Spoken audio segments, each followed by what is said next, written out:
Então, queridos, esse é um texto muito conhecido de todos os irmãos, um texto da palavra de Deus, que trata do sermão profético do nosso Senhor Jesus Cristo.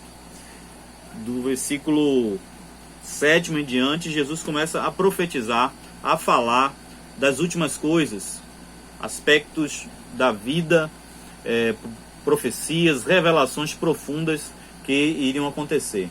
E nesse contexto aí, nós vamos encontrar o coronavírus. O coronavírus, ele está presente na Bíblia. Não pense que o coronavírus está distante da Bíblia, que não está. Ele está presente. Jesus profetizou sobre o coronavírus há mais de 2000 anos atrás.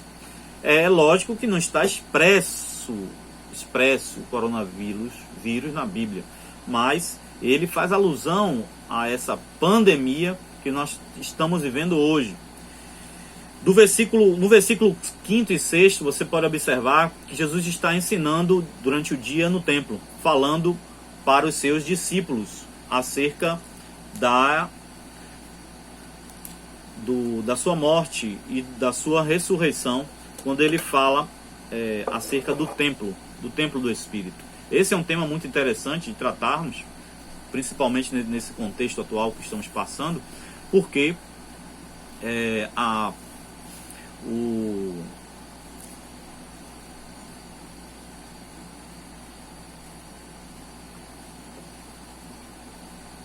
o conceito de templo no Novo Testamento é diferente do conceito de templo no Antigo Testamento.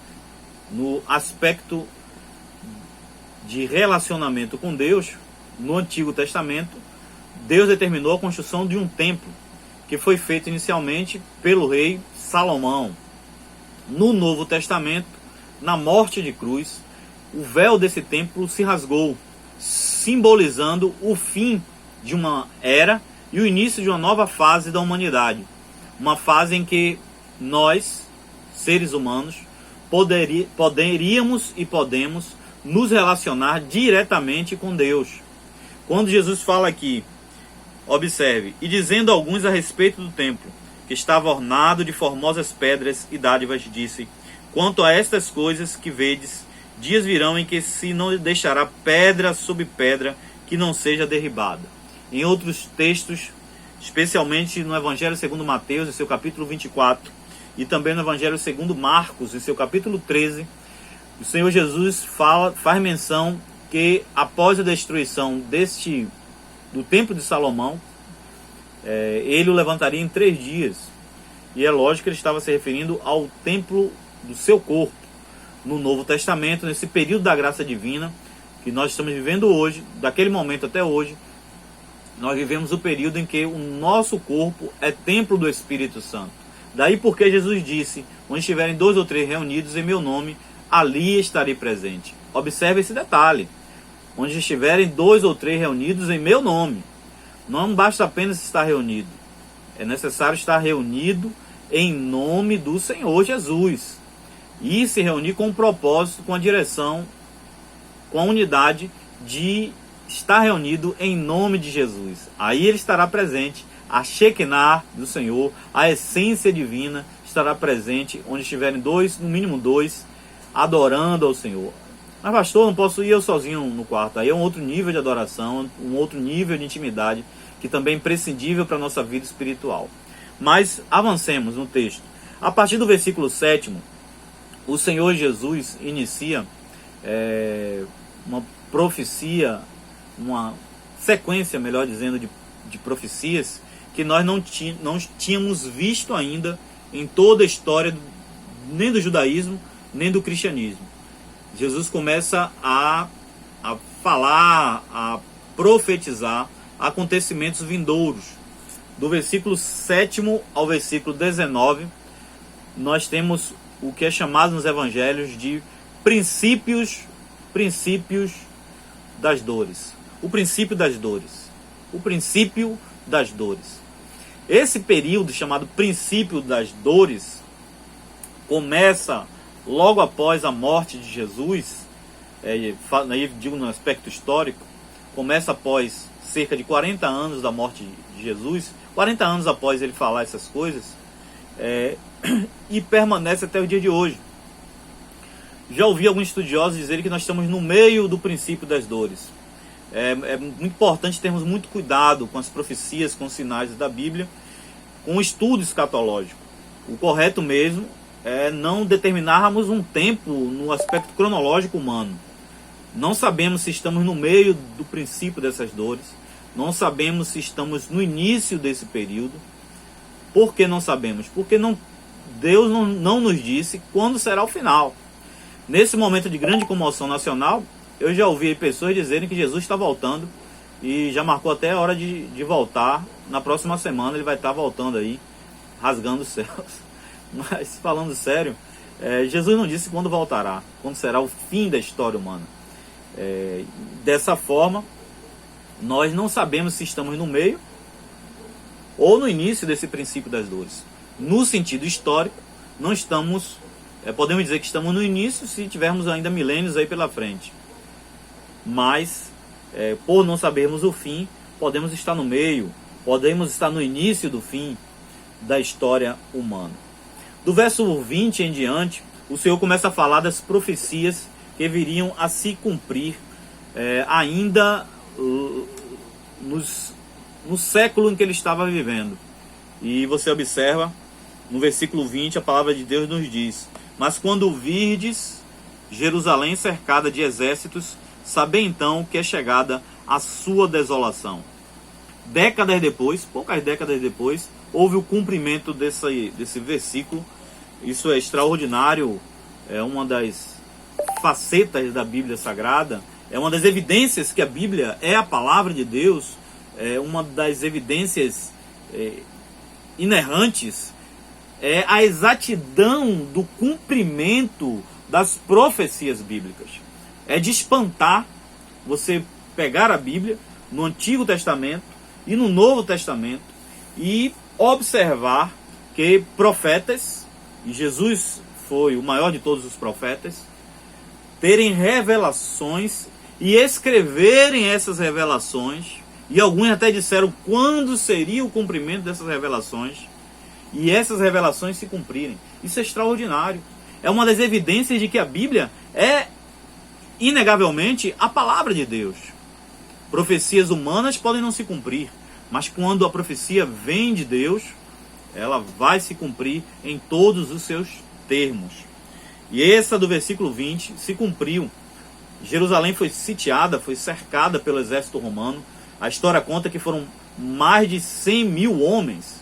Observe, mais de 100 mil homens, que levaram cerca de 5 meses.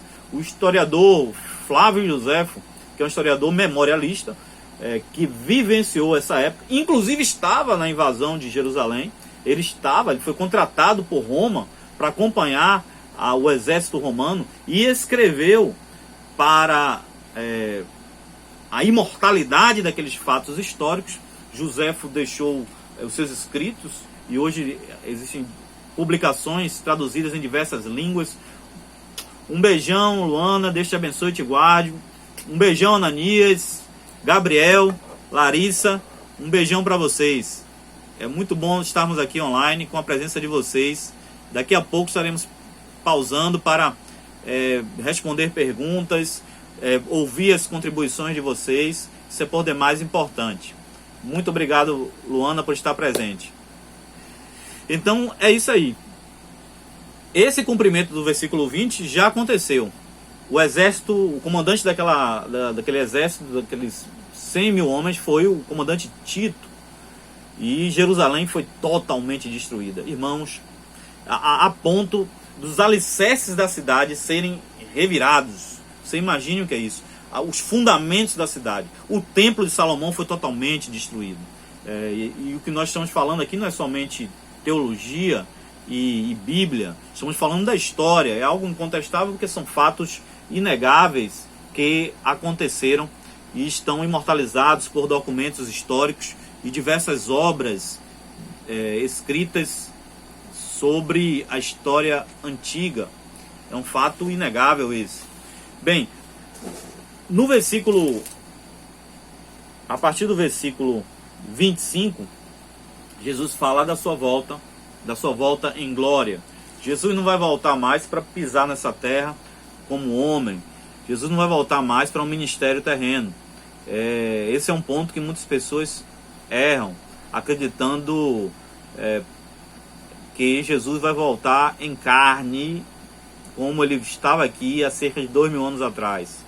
O retorno de Jesus, como prescreve a Bíblia, prescreve as Sagradas Escrituras, ocorrerá em glória. Ele virá rasgando as nuvens, num primeiro momento, para arrebatar a sua igreja. Nesse primeiro momento, ninguém, não vai dar tempo de ver ele, não vai dar tempo de ver Jesus. Ele vai vir em glória. E no segundo, e aí seremos arrebatados. A Bíblia diz que é num abrir e fechar de olhos. Toda a igreja será arrebatada. E em seguida, num segundo momento, ele virá em glória. E aí será um ponto que nós vamos tratar nos próximos dias, estudando a escatologia bíblica e o livro de Apocalipse. Estou mais uma vez incentivando você a ler a Bíblia, o plano de leitura anual da Bíblia Sagrada. E nos próximos dias iniciaremos uma série de estudos sobre o livro de Apocalipse, sobre as profecias da Bíblia acerca das últimas coisas. Você não pode perder. Seja bem-vinda, Larissa. Um beijão para você, fofinha. Que Deus te proteja, te guarde. Hoje, às 17 horas, teremos um bate-papo ao vivo com toda a rede Teens. Todos os jovens e adolescentes. Se você quiser convidar um primo, familiar, um parente, pode adicioná-lo no grupo. Eu vou colocar todos como administradores. Vocês podem adicionar quantos vocês quiserem para esse evento especial no WhatsApp, onde estaremos batendo um papo ao mesmo tempo e online, discutindo alguns pontos importantes da Bíblia e refletindo sobre o papel de Deus nesse fenômeno chamado coronavírus, o Covid-19. É o juízo de Deus? Foi Deus quem mandou o coronavírus? É Deus que está trazendo essa praga para a humanidade? Ou não? Isso é resultado da ação humana. Vamos pensar um pouco à luz da Bíblia, à luz da filosofia, da história e da ciência humana. Então, queridos, avançando, que o tempo não nos espera, no versículo 8, o Senhor Jesus traz uma meditação no início desse texto extraordinário acerca de um ponto que é muito atual. Lucas, capítulo 21, versículo 8. Deixa a sua Bíblia aberta, você que está com tablet, com iPhone e também com ela física, deixa aberta para poder irmos ponto a ponto, versículo por versículo, meditando e para depois refletirmos sobre aspectos escatológicos e a presença do coronavírus aqui na Bíblia Sagrada. Versículo 8. Disse então Jesus: vede que não vos enganem, porque virão muitos em meu nome, dizendo: sou eu, e o tempo está próximo. Não vades, portanto, após eles. Esse versículo, o Senhor está tratando sobre os falsos profetas. Os falsos profetas. Outra evidência, anote aí, outra evidência de que este livro é a palavra de Deus, é a transparência. Imagine, meu querido, Jesus está começando um movimento social, iniciando um movimento social, um pequeno movimento social, iniciado com ele e seus 12 discípulos, que depois se tornariam os 12 apóstolos. E já no início, ele vem com esse discurso: tomem cuidado, irão surgir muitos em meu nome, que não são de mim, não vêm de mim, não os siga. Um homem que inicia um movimento social e está dizendo que não é para seguir todos que falarem seu nome. Veja que interessante. Ele próprio desestimulando o crescimento do seu movimento, falando que não é para seguir todos aqueles que usarem o seu nome. Mas Jesus profeticamente sabia o que ia acontecer. A partir da igreja, desde a igreja primitiva, surgiram e surgem durante toda a história falsos profetas, homens que pregam a palavra, falam em nome de Deus, fingem ser ovelhas, mas na verdade são lobos disfarçados de ovelhas. Isso desde a igreja primitiva. Os escândalos que nós vemos hoje, em diversos lugares, escândalos atrás de escândalos, de homens que deveriam ser exemplo para a sociedade, isso ocorre desde a igreja primitiva, desde os primórdios. Você pega o livro de Atos dos Apóstolos e você vai ver passagens ali de pessoas usando o nome do Senhor em vão. Você pega as cartas de Paulo e Paulo cita alguns exemplos de pessoas que decaíram da fé e continuam pregando. E desde aquele momento, passando pela história patrícia, pelos pais da igreja, pelos pais da teologia, vamos observar falsos profetas que introduziram conceitos errados, heresias, que permanecem até o dia de hoje. Por exemplo, oração aos mortos. Não há respaldo bíblico. Não há respaldo bíblico para orarmos aos mortos. Outro ponto, idolatria e adoração a qualquer que seja, a não ser o Senhor. A Bíblia Sagrada, a Bíblia judaica, a Bíblia que advém da Septuaginta, ela veda qualquer adoração que não seja a Deus, somente ao Senhor. A Ele devemos adoração, ao único que é digno de honras, glórias, louvores e adoração sempre eterna. Mas foi introduzida adoração às pessoas, oração aos mortos, pedido aos mortos. Isso são práticas que foram introduzidas, não pense que foram pelos de fora não, foram pelos de dentro da igreja, falsos profetas. Hoje as práticas vão se aperfeiçoando, né? Você observa as histórias que ouvimos, uma atrás da outra, mas Jesus deixou os traços para identificarmos os falsos profetas. Primeiro, pelo menos um desses 4 você vai conseguir usar como critério para identificar um falso profeta. Primeiro, a mensagem dele, a falsa mensagem do profeta, desse falso profeta. Ele normalmente cometerá heresias, falará heresias, irá pregar coisas que não tem na Bíblia. Esse é o primeiro critério. O segundo, ele pregará um falso evangelho, dizendo ser evangelho sem ser. Terceiro, a sua apresentação é feita de forma errada. Ele glorifica mais a si mesmo do que a Deus. O falso profeta, ele direciona as pessoas somente para si, desvirtuando assim o conceito de que o nosso líder maior é Jesus Cristo. O que foi que Paulo disse? Sede meus imitadores, como eu sou de Cristo. Eu só posso ser líder dentro do cristianismo enquanto sigo as pisadas de Jesus, sigo o exemplo